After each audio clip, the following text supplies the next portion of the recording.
तो अमेजॉन में एक बार फिर से छटनी की खबर है। दुनिया भर में अमेजॉन अपने कॉर्पोरेट ऑफिस में करीब 30,000 कर्मचारियों की छटनी करने जा रही है और इसमें भारत में भी करीब 1,000 लोगों की नौकरियां जाएंगी। तो आपको बताएं कि 2 साल में अमेजॉन की ये दूसरी बड़ी छटनी है। ये छटनी technology, finance, HR department in जैसे विभागों में ज्यादा है।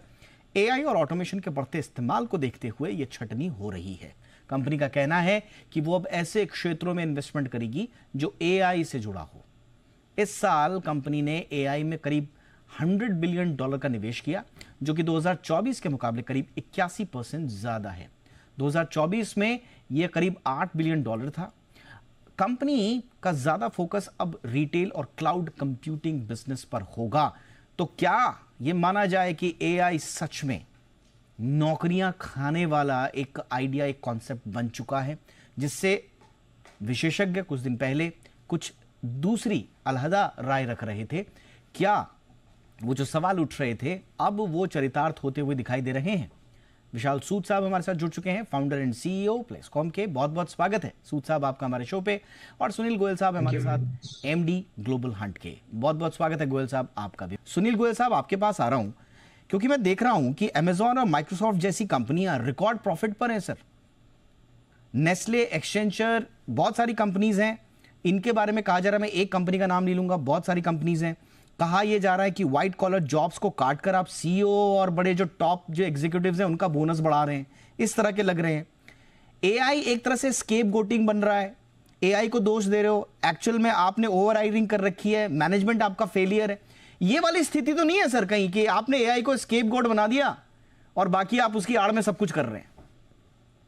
देखिए, अभी जो जितने भी अभी ले ऑफ्स हो रहे हैं अभी करंट मार्केट सिनेरियो में, उसके कुछ 3-4 कारण है। सिर्फ एआई तो नहीं है अपने आप में। 2021-22 में अगर आप देखें तो कंपनीज ने इम्पल्सिव हायरिंग करी थी कि पता नहीं लोग मिलेंगे नहीं मिलेंगे, प्रीमियम देके हायर किया और ये एजम्पशन में हायर किया कि आगे एट्रिशन भी होगा, आगे मार्केट का साइज भी बड़ा होगा, ग्लोबल इकोनॉमी भी बढ़ेगी। तो 21-22 में हर कंपनी ने, स्पेशली टेक्नोलॉजी कंपनीज ने, अपनी कैपेसिटी से 2 गुना हायरिंग करी। वहाँ पे एट्रिशन भी बड़ा हुआ था, great resignation times and so on जो सिचुएशन थी।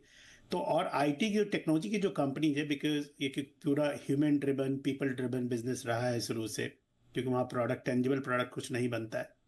तो वहाँ पे जो एक इन्वायरमेंट बना 21-22 का, ओवर हायरिंग हुई और उसके बाद एक सडन स्लम्प आया 2023 के बाद, लास्ट क्वार्टर ऑफ 2022 के बाद या 2023 के बाद एक स्लो डाउन आया।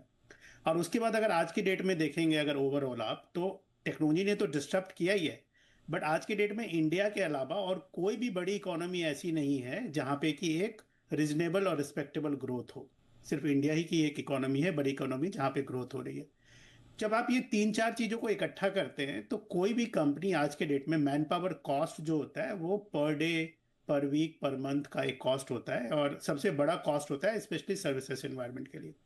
अगर आप ले ऑफ का ट्रेंड्स देखेंगे तो मैन्युफैक्चरिंग में, इंफ्रास्ट्रक्चर्स में, या जो प्रोडक्ट इंजीनियरिंग कंपनीज है वहाँ पे आपको ले ऑफ ज़्यादा नहीं सुनने को मिलेंगे, होते हैं बहुत कम। और उसके बाद भी अगर इनका ट्रेंड भी अगर आप देखें तो इनका ट्रेंड जहाँ पे ये कॉर्पोरेट रोल्स की बात कर रहे हैं, और वो भी मिड एंड सीनियर लेवल पे, जहां पे कि पीपल मैनेजर्स ज्यादा होते हैं, इन द सेंस कि एक आदमी 4 आदमी को मैनेज कर रहा है और उसी हिसाब से पूरी की पूरी हायरार्की बनी हुई है। जब उस तरह की हायरार्की होती है तो आज की डेट में क्या है कि वो सारे काम टेक्नोलॉजी के थ्रू कर सकते हैं। प्रोडक्टिविटी को, एफिशिएंसी को, ट्रैकिंग को, हर चीज को मैनेज कर सकते हैं। टेक्नोलॉजी उसके अंदर बिल्ट हुई है, एडवांस टेक्नोलॉजीज है हमारे पास, एआई है, डिस्ट्रप्टिव है।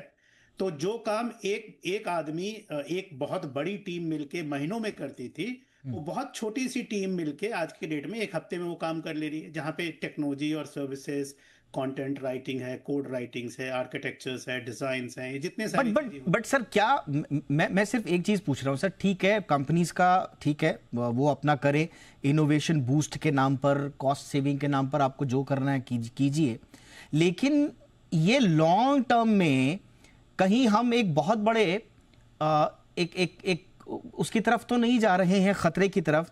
क्योंकि एथिकल इश्यूज भी आएंगे ना। अब आज मेटा पर ये आरोप लग रहे हैं कि आप एआई में बहुत ज्यादा शिफ्ट हो रहे हो, प्राइवेसी रिस्क लगातार बढ़ रहे हैं वहां पर, क्योंकि उनको लगता है कि जो ह्यूमन इंटरवेंशन जहां पर होनी चाहिए वो वाले एआई फीचर्स ही हटा दो, सॉरी प्राइवेसी फीचर्स ही हटा दो और एआई वाले डाल दो जो ऑटोमेशन में ज्यादा हैं। अब इसमें एआई बायस आगे चल के हर मशीन में, हर कॉन्सेप्ट, हर आइडिया में एआई बायस तो नहीं आ जाएगा, क्योंकि ह्यूमन इंटरवेंशन तो रहा ही नहीं। और लॉन्ग टर्म में फिर कंपनीज को समझ में आया कि भैया हमने बहुत बड़ी गलती करी उस समय। तो कहने का मतलब मेरा यह है कि क्या फ्यूचर भी देखा जा रहा है या शॉर्ट टर्म प्रॉफिट के लिए आनंद फानंद में सब कुछ डिसरप्शन हो रहा है? सर गोयल साहब। नहीं, फ्यूचर तो देखा जा रहा है, डेफिनेटली फ्यूचर देखा जा रहा है, इसके पीछे स्ट्रैटेजी भी है।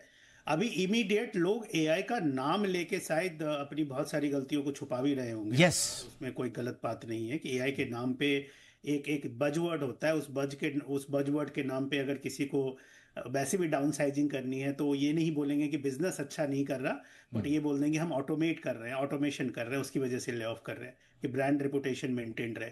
बट जहां तक सिक्योरिटी की बात है, प्राइवेसी की बात है, मुझे लग रहा है उन सारी चीजों पे ध्यान दिया जा रहा है। और स्लोली ग्रेजुअली जब टेक्नोलॉजी मैच्योर होती है किसी भी डोमेन में, तो जो रिक्वायर्ड प्राइवेसी है वो मेंटेन होती है। बट यूजर, एंड यूजर, वो कितनी चीजों को प्राइवेट रखना चाहता है आज के डेट में, तो वो भी तो एक नीड ऑफ द यूजर्स है, नीड ऑफ द मार्केट की डिमांड है ना। आज के डेट में देखें तो नहीं, आप प्राइवेसी मॉनिटर्स काट ही देंगे अगर आप कट कर देंगे, प्राइवेसी मॉनिटर्स को कट कर देंगे, जैसे मेटा पर आरोप लग रहे हैं, तो ये एक तरह से एथिकल ब्लाइंडनेस नहीं हो गया? बट बहरहाल इस पे आज चर्चा का विषय अब ये लंबा हो जाएगा। बट गोयल साहब, आउटलुक बता दीजिए, फ्यूचर क्या स्थिति रहने वाली है संक्षेप में? सर देखिए, मुझे क्या लगता है कि इसमें रादर देन कंपनी के बारे में सोचने की क्या रीजन से निकाल रहे हैं, और हमारी, मुझे लगता है हर इंडिविजुअल को अपने आप पे फोकस करने की जरूरत है। आज छोटे छोटे सर्टिफिकेट्स होते हैं, आप यूट्यूब चैनल्स देख सकते हैं, आप कोर्सेरा टाइप के कुछ ऑनलाइन सर्टिफिकेशंस के वो हैं, कंपनीज हैं, और भी है बहुत सारे। आप जहाँ पे जाके अपने लिए थोड़ा सा एक एआई की ट्रेनिंग ले लीजिए, 200 400 500 रुपए में आपको छोटे छोटे सर्टिफिकेट्स जनरेट हो जाते हैं। आपको एक वेल अबाउट अवेयरनेस होगी उसके बारे में। मैं यही तो गोयल सर कह रहा हूं, आप बहुत अच्छा सुझाव दे रहे हैं, सॉरी टू इंटरप्ट, बहुत अच्छा सुझाव आप भी दे रहे हैं, सूद साहब भी कह रहे हैं, प्रैक्टिकल बात बोल रहे हैं आप दोनों। बट मैं ये कह रहा हूं, कंपनी का इंटेंशन ही नहीं है कि बंदे को रीडिप्लॉय किया जाए या अपस्किल बंदे को मैं वापस लूं। कंपनी का इंटेंशन ही यही है कि मेरे को 100 बंदे निकालने हैं, क्योंकि मेरे को पैसे चाहिए फ्यूचर में एआई डिप्लॉय में इन्वेस्टमेंट के लिए।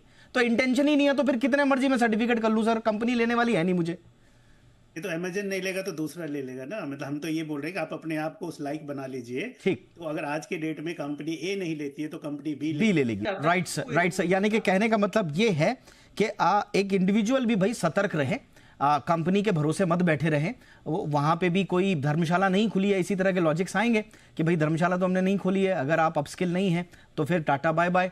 तो आप अपने को अपस्किल रखें, एक कंपनी ने नहीं किया दूसरी जगह काम आएगा, लेकिन अपने लिए मौकों का कोई भी स्पेस ना छोड़ें। बहुत बहुत धन्यवाद, बातें आपसे और करनी थी लेकिन वक्त इतना ही था। सुनील गोयल साहब, thank you so much for your time. Vishal Sood sir, बहुत बहुत शुक्रिया, आपने वक्त निकाला।